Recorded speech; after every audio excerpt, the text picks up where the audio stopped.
วันที่20นะครับไส้เดือนนะครับไส้เดือนออกเห็นไหมครับไส้เดือนเขาก็เก็บแบบนี้นะครับ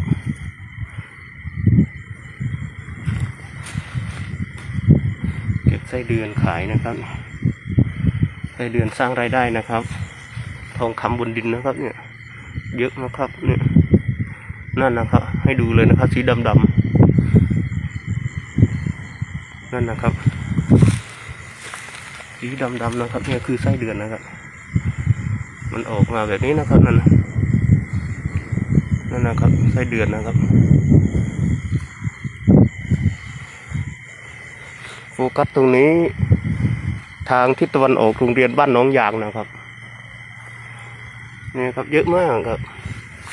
เยอะมากนะครับติดกันเลยนะครับมันออกมาติดกันเลยครับนี่ครับ